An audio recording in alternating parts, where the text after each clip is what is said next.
Varahi silks వారి grand festive celebrations పొందండి 10,000 రూపాయలు ఆపై కొనుగోలుపై బంగారు నాణెం ఉచితంగా.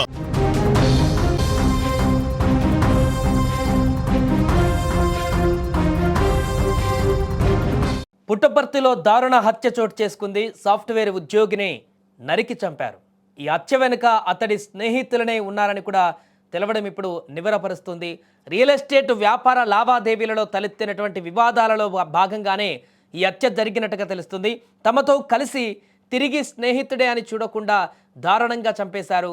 కొత్త చెరువు మండలం తిప్పబట్లపల్లికి చెందినటువంటి మహేష్ సాఫ్ట్వేర్ ఉద్యోగిగా పనిచేస్తున్నాడు. అయితే రియల్ ఎస్టేట్ వ్యాపారానికి సంబంధించిన డబ్బు లావాదేవీల విషయంలో మహేష్కు అతని స్నేహితులకు మధ్య తీవ్ర స్థాయిలో గొడవలు మొదలయ్యాయి.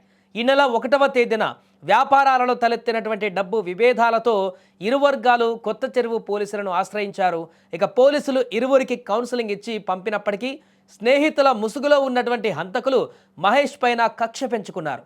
2 రోజుల నుంచి మహేష్ కనిపించకుండా పోవడంతో అతని తల్లి నాగేంద్రమ్మ శనివారం పోలీసులకు ఫిర్యాదు చేశారు. ఆదివారం పుట్టపర్తి ఎగువ బావుల వద్ద అంద్రనివా కాల్వలో మహేష్ మృతదేహాన్ని రైతులు గుర్తించారు. నిందితులు మహేష్ను హత్య చేసి ఆ మృతదేహం బయటపడకుండా ఒక దుప్పటిలో కప్పి అందులో భారీగా రాళ్లు వేసి కాలువలో పడేశారు. మృతదేహం పైన గాయాలు ఉండడంతో దీనిని పక్కా ప్లాన్తో జరిగినటువంటి హత్యగా పోలీసులు నిర్ధారించారు. మహేష్ జీవితం ఇప్పుడిప్పుడే నిలదొక్కుంటున్నటువంటి సమయంలో ఈ ఘోరం జరిగిందంటూ ఆ తల్లి విలపిస్తుంది. 2025 ఫిబ్రవరిలోనే మహేష్కు వివాహమైంది. తండ్రి వెంకట్రాయుడు 3 ఏళ్ల క్రితమే క్యాన్సర్తో మరణించగా ఇప్పుడు కొడుకు కూడా డబ్బు కక్కుర్తికి బలవడంతో ఆ కుటుంబం దిక్కులేనిదైపోయింది. ప్రస్తుతం డిఎస్పీ విజయ్ కుమార్ ఆధ్వర్యంలో విచారణ జరుగుతుంది.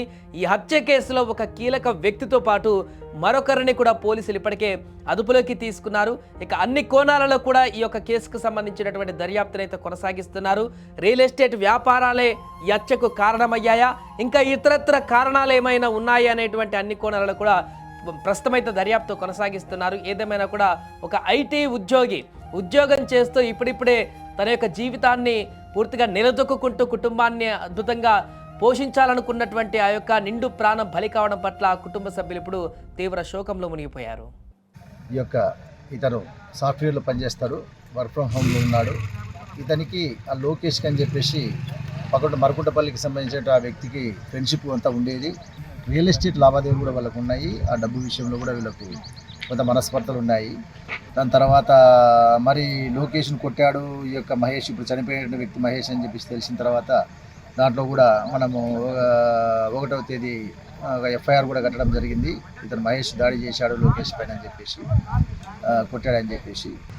ఈ తరహాలో జరిగినటువంటి ఈ యొక్క క్రమంలో ఇతను డెడ్ బాడీ ఈరోజు ఉదయం మన కెనాల్ హెచ్ఎల్సి కెనాల్ యొక్క కమ్మవారిపల్లి ఫీల్డ్స్ ఉన్నటువంటి కెనాల్ పారేటువంటి కెనాల్లో మనకు గాయాలతో డెడ్ బాడీ మర్డర్ చేశారనేటువంటి యొక్క సమాచారం. దీని విషయంలో మేము ఇప్పుడు కంప్లైంట్ ఇవన్నీ తీసుకొని ఇన్వెస్టిగేషన్ చేసి తప్పకుండా దీంట్లో ఎవరైతే సంబంధించినటువంటి వ్యక్తులు ఇన్వాల్వ్ అయినారో వాళ్ళందరినీ ఖచ్చితంగా త్వరలో అరెస్ట్ చేస్తాము.